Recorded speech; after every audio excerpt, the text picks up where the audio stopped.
Sorry to disappoint if you saw the title and you thought that this was going to be a religious theocracy, pro-religious theocracy video. Didn't really think about the audio on this one. This is going to be rough audio. I am in fact an atheist, so this is not a pro-theocracy take, but I do think that secularism as a concept makes no sense whatsoever. I think the idea behind it was solid, right? Because the idea behind it is just sort of a pluralistic society where people are allowed to believe a diversity of things. I believe that's good. That's a good goal to strive towards, is having people be allowed to believe a diversity of different religious beliefs.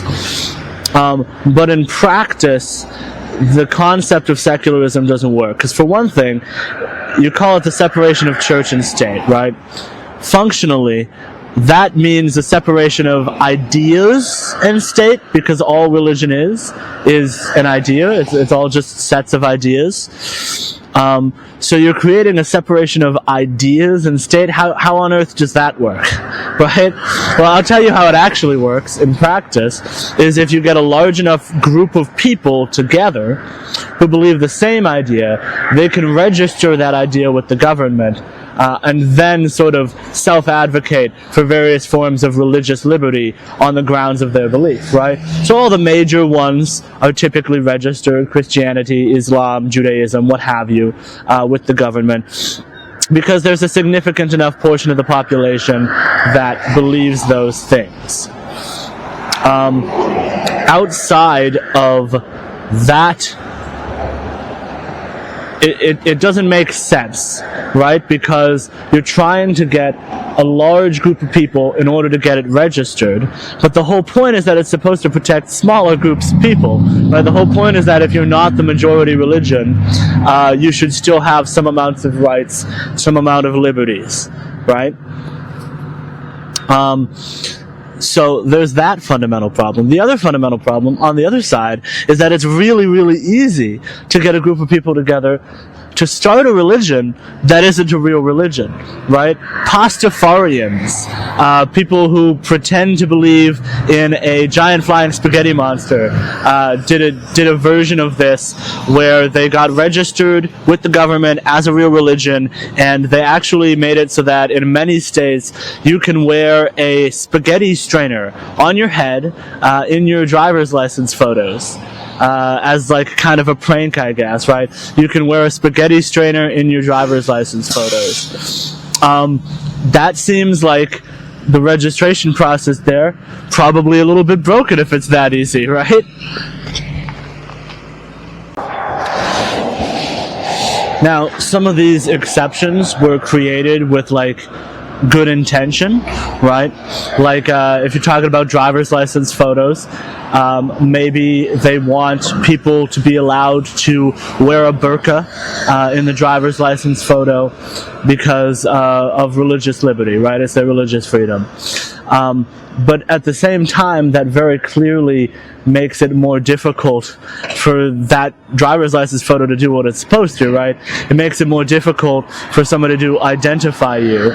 So by creating that religious liberty, we've undermined the goal of having these driver's license photos in the first place. So that kind of points to, you just say, no, you're not allowed to cover your face in a driver's license photo, no matter what, period. And if that sounds like a little bit cruel, a little bit maybe bigoted, right, because of the racial group in question, right? Okay, well then you can do the opposite and get rid of the rule completely, right? You can get rid of the rule. You could just say, well, if it's really not that important that we have people have their faces be clearly visible in a driver's license photo, then why not let anybody do it? I mean, at this point, you can register and get a spaghetti strainer on your head, too.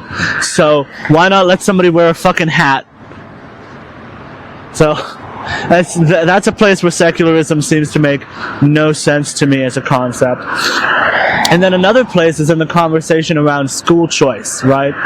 Now, I'm not going to make the case for or against school choice as a concept. I think there are lots of potential reasons that you wouldn't want education to be privatized, that have nothing to do with religious liberty or secularism at all, right? And that's not the subject for today. But there is an argument out there that it's wrong fundamentally for the state to give money to private schools or homeschoolers, because many of these private schools are religious institutions and many of these homeschoolers are teaching religious curriculums. And I'm not sure that's a very sound argument, because it goes against the entire point of why secularism existed in the first place. The original point of secularism was to allow a diversity of opinions to exist and to allow different people to have whatever religion they want.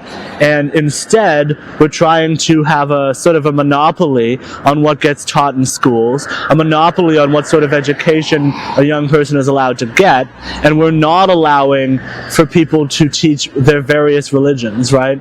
Obviously, if there was a diversity of homeschoolers teaching their kids however they want, there could be all kinds of homeschoolers, liberal homeschoolers, conservative homeschoolers, religious homeschoolers of every religious stripe. So it's not the intended purpose of a separation of church and state, and it seems very wrong to me to use a separation of church and state argument on an issue that is actually expanding pluralism and individual choice, at least in some sense.